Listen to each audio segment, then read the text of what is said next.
High, সবাই কেমন আছো? নিশ্চয়ই ভালো আছো।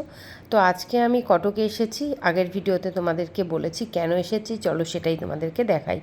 তো সবার প্রথমে একটা কথা বলি, কষ্ট কোনো দিন বিফলে যায় না। তুমি যদি পরিশ্রম করো এবং সৎভাবে চলো, তুমি কিন্তু একদিন সাকসেস হবে। ঘরে বসে বসে অনেকেই অনেক কথা বলে, আর যেমন অনেককে বলতে শুনি যে মেয়েরা ইনকাম করলে শুধু মেয়েদের কথা ভাবে, আর ছেলেরা ইনকাম করলে গোটা পরিবারের কথা ভাবে। এটা পুরোটাই ভুল। এটা কিছুটা ডিপেন্ড করে সেই মানুষটার মানসিকতার উপরে।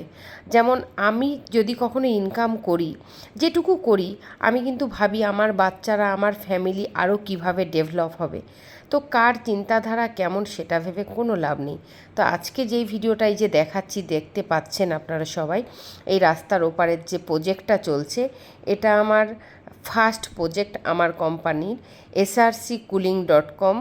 এখানে হচ্ছে এটা আমার ফার্স্ট প্রজেক্ট। এটা হচ্ছে একদম কটকে। এটা এশিয়া মহাদেশের সব থেকে বড় একটা হসপিটাল হচ্ছে, যে হসপিটালটাতে মিনিমাম 5 লক্ষ ক্যাপাসিটি থাকবে। এত বড় হসপিটাল হচ্ছে। এই হসপিটালটার আমি বেসিক্যালি কাজ করছি ড্রাফটিং, এসিড ড্রাফটিংয়ের কাজ। তো অনেকে হয়তো বুঝবে না যে ড্রাফটিংটা কী, সেটা ভিডিওতে দেখালে ভালো হতো।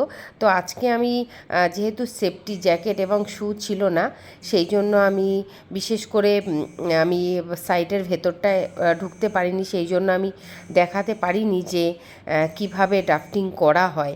তো আমি আজকে এসেছিলাম অফিসে একটু কথা বলার ব্যাপারে। তো যাই হোক, কষ্ট করলে সাকসেস একদিন হবেই হবে।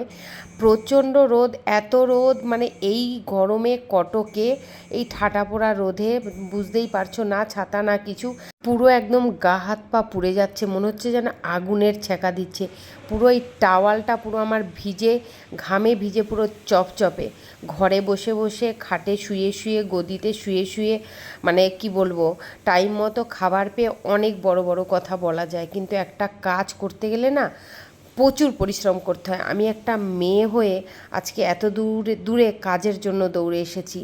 এটা কি, এটা শুধুমাত্র আমি আমার চিন্তাধারা থেকে, কে কী বললো না বললো তাতে আমার কোনো যায় আসে না। আমি জানি আমার নিজেকে প্রতিষ্ঠিত হতে গেলে আমাকে পরিশ্রম করতে হবে, আর পরিশ্রমই হচ্ছে সফলতার সবথেকে বড় চাবিকাঠি।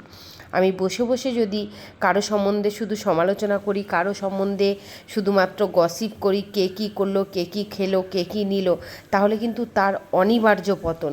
তো আমি কি চাই, যে সারাক্ষণ আমি কাজের মধ্যে থাকবো, লোককে নিয়ে আমার ভাবার সময় হবে না, শুধুমাত্র নিজেকে নিয়ে ভাববো এবং পরিবার নিয়ে। তবেই কিন্তু একদিন সাফল্য অর্জন করতে পারবো।